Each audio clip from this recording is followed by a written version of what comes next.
Un pájaro enjaulado puede vivir, pero los pájaros no nacieron para estar en una jaula, nacieron para volar. Y cuando un pájaro pasa muchos años en una jaula y un buen día, siendo ya adulto, le abres la puerta para que vuele, ese pájaro va a tener muchas dificultades para enfrentarse al mundo exterior, a la realidad. Hoy vamos a hablar de sobreprotección, de la sobreprotección, de por qué la sobreprotección es un maltrato, que no siempre deja cicatrices visibles, pero va a debilitar mucho a la persona que ha sido sobreprotegida. Y cuando la sobreprotección se convierte en un maltrato psicológico, cuando limita generalmente la autonomía, la identidad y la capacidad de vivir. Y no porque siempre haya una mala intención detrás del sobreprotector, sino porque el efecto en la persona sobreprotegida es, digamos, incapacitante. Así que vamos a ello.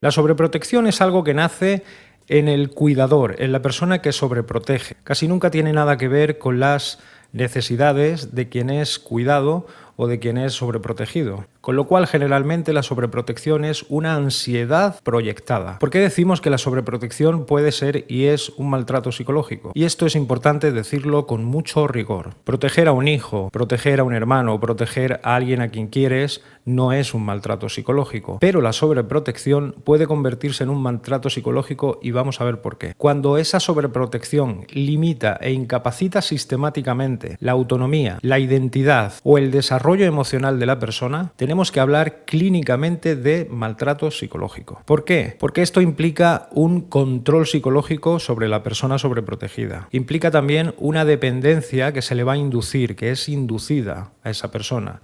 La persona sobreprotegida no es dependiente. La han hecho creer que es dependiente, con lo cual es una dependencia inducida. Y sobre todo una invalidación de la capacidad personal de la persona sobreprotegida. Con lo cual todo esto entra dentro del espectro de un maltrato emocional. Ten en cuenta que el mensaje constante que se le está enviando a la persona sobreprotegida es: tú no puedes, tú no vales, tú no sabes y tú sin mí no funcionas.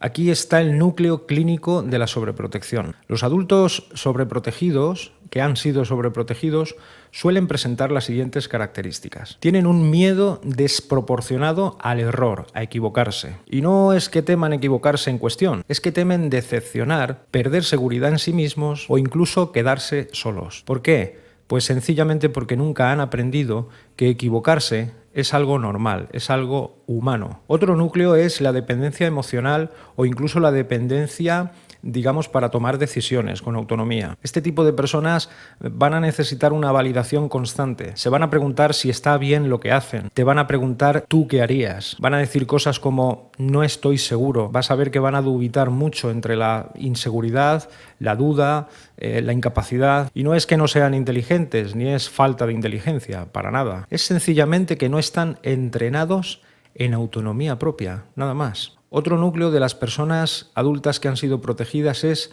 la baja tolerancia que tienen a la frustración. Todos nos podemos sentir frustrados en un momento de la vida, por supuestísimo, pero la frustración que no ha sido entrenada es algo que se vuelve intolerante para estas personas. Y por eso en ellas aparecen cuadros de evitación, ansiedad, procrastinación e incluso el abandono rápido de los proyectos que emprenden. Son cosas que las abandonan muy rápido. Otro núcleo sería la identidad difusa, porque si siempre decidieron por ti, ¿quién eres tú realmente? Ya sabéis que en Metanova vamos a insistir mucho en el tema de la identidad, porque la identidad original es algo que generalmente y por temas de maltrato psicológico y otro tipo de cuestiones es, digamos, arrebatada del individuo prácticamente a veces desde que nace. Y para nosotros es importantísimo trabajar en nuestros clientes la identidad. Muchos adultos que han sido sobreprotegidos viven con una sensación de desorientación vital, de falta de propósito y generalmente también con una autoestima muy debilitada, muy frágil. Hay un efecto en las personas que han sido protegidas que no he oído yo hablar mucho de ello, pero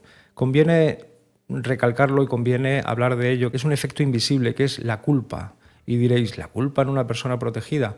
Ahora vais a ver por qué. Esto es algo brutal, porque además lo que suelen sentir estas personas que han sido sobreprotegidas es que se sienten culpables por ser independientes, por querer ser independientes y autónomos. Van a sentir culpa cada vez que tengan que poner límites a algo, a alguien, a una situación, a un jefe, a una pareja, a cualquier persona. Se van a sentir culpables de poner límites y también van a sentir culpa por crecer, por desarrollarse, por evolucionar. Algo así como si madurar fuera de algún modo traicionar a alguien. Y eso se va a convertir en un conflicto interno de unas proporciones muy grandes. La sobreprotección es algo que va a crear un ciclo. El cuidador o el sobreprotector va a anticipar un peligro. Además, va a intervenir antes de que tengas tiempo de experimentarlo, de que la persona sobreprotegida tenga tiempo de experimentar ese peligro. Esto no te va a permitir que desarrolles o desarrollar recursos propios. Siempre te va a parecer que para todo vas a necesitar ayuda. Y el sobreprotector finalmente va a confirmar su miedo. No olvidéis que si al futuro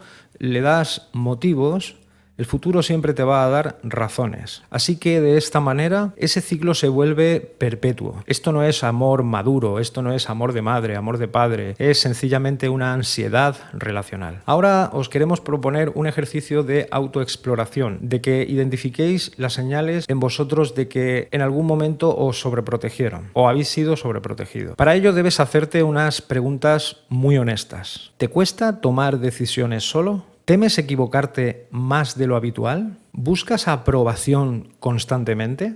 ¿Te sientes una persona incapaz sin tener un apoyo externo? ¿Te incomoda asumir riesgos reales, riesgos cotidianos? Si todas estas preguntas te empiezan a resonar, probablemente haya en ti una huella de sobreprotección. Y reconocer esto no es, por favor, atacar a nadie, atacar a tus padres, atacar a tu madre, atacar a tu entorno, a tu pareja. No, es mera y sencillamente que recuperes o recuperar tu desarrollo, que empieces a reconstruirte, a construirte sobre algo que no estaba bien. No vale quedarse en el camino para culpar a unos y a otros de lo que nos hicieron. Pueden ser por diversos motivos. Hay víctimas de psicópatas, progenitores psicópatas auténticamente. Hay víctimas de progenitores narcisistas, TLPs. Hay víctimas de familias tóxicas, ya lo sabemos. Se trata de reconstruirnos nosotros y tomar la responsabilidad que es nuestra. ¿Y cómo se puede salir de esa sobreprotección? Pues en primer lugar debemos emprender un entrenamiento progresivo de nuestra autonomía. No esperes adquirir seguridad para actuar. Debes actuar para conseguir esa seguridad. Empieza por decisiones pequeñitas, por pasos cortos, diarios. Pues cómo puedes elegir algo sin consultar a nadie, cómo puedes elegir una camisa, un pantalón, un perfume, qué vas a comer, un alimento, cualquier cosa, sin necesidad de consultar a nadie. Intenta resolver un problema práctico de forma autónoma, completamente sola. Cualquier problema, pues no sé, cambiar una bombilla, arreglar un enchufe, cualquier cosita que sea pequeñita, pero de forma autónoma. Y también comienza a tomar iniciativas. Aunque haya incertidumbre, no pasa nada. Intenta tomar iniciativas por tu propia cuenta. Cuando hayas hecho todo esto, debes analizar y debes preguntarte qué ha pasado realmente. ¿Era tan peligroso hacer todo esto? Y sobre todo, ¿qué has aprendido cuando has realizado estos pequeños ejercicios? Porque aunque te parezca una tontería, estos ejercicios van a reprogramar la percepción de tu capacidad. En segundo lugar, debes aprender a ir reconciliándote un poco con los errores que puedas cometer. Si has sido una persona sobreprotegida, probablemente cada vez que hayas cometido un error vas a sentir una amenaza emocional. Es decir, error igual a amenaza y necesitas cambiar esa ecuación. Por ejemplo, una vez a la semana, prueba a hacer algo que te permita un margen de error. Intenta aprender alguna habilidad nueva, exponte socialmente o inicia algún proyecto personal, aunque sea pequeño. Y como antes habíamos dicho, luego sobre un papel, sobre una libreta, puedes escribir qué ha salido mal y qué ha salido bien. Y sobre todo ello, qué es lo que harías de forma distinta. Y eso va a convertir al error en una información objetiva, no en una identidad que tú vas a adoptar. En tercer lugar, hazte una exposición al riesgo real. Pero esto debe ser hecho gradualmente, nada de pasos grandes, todo pasitos cortos. Porque no hablo de que cometas ninguna imprudencia, sino de algo que está en la vida cotidiana, en la vida rutinaria. Por ejemplo, viajar solo, por ejemplo, gestionar dinero, por ejemplo, resolver algún conflicto e incluso tomar alguna decisión laboral. Y atención a esto, y no lo olvides, La autonomía se construye con experiencia, no con teoría. Cualquier persona que esté en terapia, en psicoterapia, con un coach, me da igual, y no pase a la acción con lo que el especialista le está marcando que vaya haciendo, si no se produce en esa persona una metanoia, un cambio radical del pensamiento, no va a ocurrir absolutamente nada. En cuarto lugar, trabaja emocionalmente con la culpa. Y este paso es clave. Que tú te independices, que tú aprendas a independizarte emocionalmente, no significa que eso sea traicionar absolutamente a nadie. Porque crecer no es traicionar, es evolucionar. No te repitas esto como un mantra, sino que lo debes integrar a medida que lo vas comprendiendo. Repetir frases, repetir afirmaciones no vale absolutamente para nada. En quinto lugar, revisa tu diálogo interno. Muchas personas adultas que han sido sobreprotegidas tienen una voz interior que no para de decirle barbaridades. Voces que te dicen, ten cuidado. Voces que te dicen, tú no podrás con esto. Una voz que te va a decir que mejor no arriesgues. Y esto no forma parte de ninguna intuición saludable para ti. Esto forma parte de un condicionamiento que has aprendido y que se puede desaprender. Ve sustituyendo progresivamente estos mensajes que esta voz interna te va a ir diciendo. Por ejemplo, cuando te diga no podrás, puedes sustituirlo por puedo aprender. Cuando te diga ten cuidado, puedes sustituirlo por el error es parte del camino. Cuando te diga mejor no arriesgues, puedes sustituirla por tengo recursos suficientes para arriesgar. Aunque me intentaron convencer de lo contrario, tengo recursos para ello. Este ejercicio va a cambiar tu comportamiento de forma profunda y progresivamente. Veréis, el exceso de protección no fortalece a nadie. Lo único que hace es debilitar. Y entender esto va a transformarte, porque no estás roto ni estás incapacitado, ni estás desfragmentado, lo único que estás es desentrenado en autonomía. Pero eso se puede entrenar. La libertad psicológica comienza cuando dejas de vivir como alguien frágil y comienzas a vivir como alguien en construcción. Y hasta aquí el programa de hoy. Si te ha gustado y te parece conveniente, suscríbete, deja tu like o coméntanos. Hasta el próximo vídeo. Un saludo.